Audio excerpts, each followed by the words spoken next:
मिर्जापुर से बसंत कुमार गुप्ता की report. UP आज तक।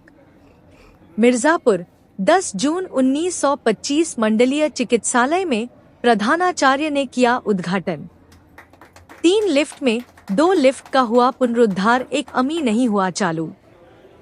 ट्रामा सेंटर व नेत्र चिकित्सालय किसी को नहीं किया गया हैंडओवर। मिर्जापुर मंडलीय चिकित्सालय को जब से मेडिकल कॉलेज में संबद्ध किया गया है, तब से मरीजों की सुविधाओं को जमीनी स्तर पर पहुंचाने के लिए लगातार प्रयास किया जा रहा है। इसी को लेकर मंगलवार को मेडिकल के प्रधानाचार्य ने चिकित्सालय स्थित कलेक्शन सेंटर का एक्सटेंशन MMU यूनिट का उद्घाटन एवं बंद पड़े 3 लिफ्ट में 2 लिफ्ट को चालू करने का काम किया है। इसके साथ ही पत्रकारों से बातचीत करते हुए बताया कि उनका प्रथम प्रयास यही है कि चिकित्सालय से किसी भी मरीज को रेफर न किया जाए, उसका उपचार तुरंत किया जाए।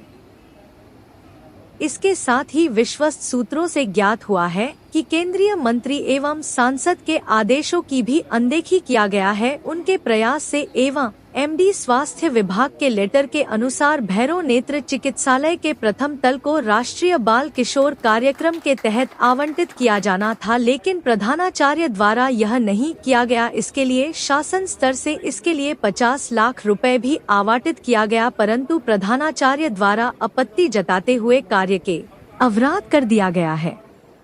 एक तरफ जहां तरह तरह के दावे किए जा रहे, वही तैनात ठेकेदार द्वारा बताया गया है अभी तक ट्रामा सेंटर व भैरव नेत्र चिकित्सालय किसी को हैंडओवर नहीं किया गया, जिससे मरीजों को लगातार कठिनाइयों का सामना करना पड़ रहा है।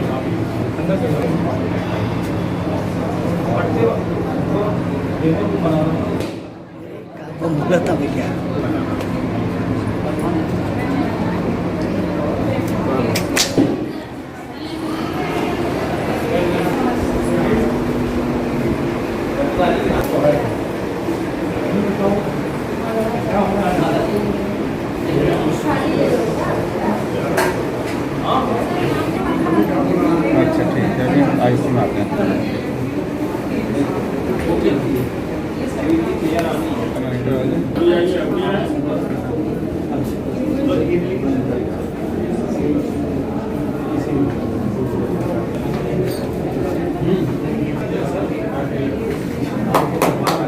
इन चीजों का उद्घाटन हुआ है और इससे मरीजों को क्या क्या लाभ मिलने वाला है? सबसे पहले आप लोगों को जानकारी होगी, हमारी IPHL लैब जो माननीय केंद्रीय मंत्री ने उसका उद्घाटन किया था, तो आप जब से IPHL लैब का उद्घाटन हुआ है तब से मरीजों का लोड भी हमारे अस्पताल पे बढ़ा है थोड़ा। तो उसको ध्यान में रखते हुए हमने एक जो कलेक्शन सेंटर था उसको हमने एक तो मॉडर्न किया, उसमें रिक्लाइनिंग चेयर्स वगैरह दिया, और दूसरा यह है कि हमने उसका एक्सटेंशन भी किया। एक्सटेंशन इसलिए करना आवश्यक था कि वहाँ पे खड़े होने की जगह नहीं थी, और जैसे बूढ़े हैं, बच्चे हैं, प्रेग्नेंट लेडीज़ हैं, तो उनके सुरक्षा को ध्यान में रखते हुए हमने एक रिक्लाइनिंग चेयर्स को दिया ताकि उनका ब्लड वगैरह निकालने में हमको, कोई सैंपल लेने में हमको सुविधा हो।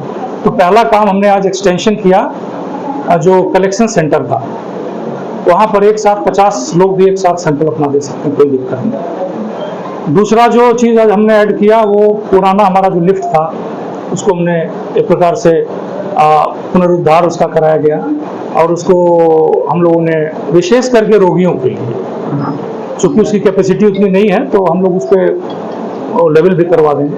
रोगी के लिए जो डिसेबल्ड लोग हैं, रोगी लोग हैं, उनके लिए वो 2 लिफ्ट आज हमने चालित करवाया। और तीसरा हमारा ये जो यहाँ पे आप खड़े हैं LMU यूनिट है, जो कि लैक्टेटिंग मदर यूनिट हम लोग बोलते हैं, यानी विशेषकर उन बच्चों के लिए ये सहायक होगी जो बच्चे वेल नरिश्ड हैं, अंडरवेट हैं, कम वजन के हैं, 1.5-2 kg के हैं, समय से पहले पैदा हुए हैं, तो उसके लिए वो मदर का जो मिल्क है उसको हम लोग यहाँ स्टोर करने की व्यवस्था है, और उनको एज पर रिक्वायरमेंट उसको हम लोग फीड कराते हैं बच्चों को। तो ये 3 बेसिक चीज़ें आज हमने शुरू तो नहीं कहूँगा, लेकिन उसका ये कहूँगा कि पहले से था, उसको हमने थोड़ा सा अपडेट किया है। अच्छा, ये सर जो यूनिट है, इससे पहले अगर जो यहाँ पे नहीं थी सुविधा तो कौन से वो बड़े हायर सेंटर जाना पड़ता था? अब यहाँ से नज़दीक तो इलाहाबाद है और BHU है, ये 2 जगह था। और मैं तो शुरू से जब से आया हूँ मेरा एक ही उद्देश्य ऑब्जेक्टिव रहा है कि जितने भी रेफरेंसेस हैं, रेफर केसेस हैं, उनको मिनिमाइज किया जाए। ख़त्म तो नहीं किया जा सकता है क्योंकि वो बहुत बड़े सेंटर हैं, 50 साल लगे उनको वहाँ तक पहुँचने में। हम लोग उसको कोशिश कर रहे हैं कि यथासंभव उसको मिनिमाइज किया जाए, कम किया जाए, और धीरे धीरे हम लोग वहाँ तक पहुँचेंगे।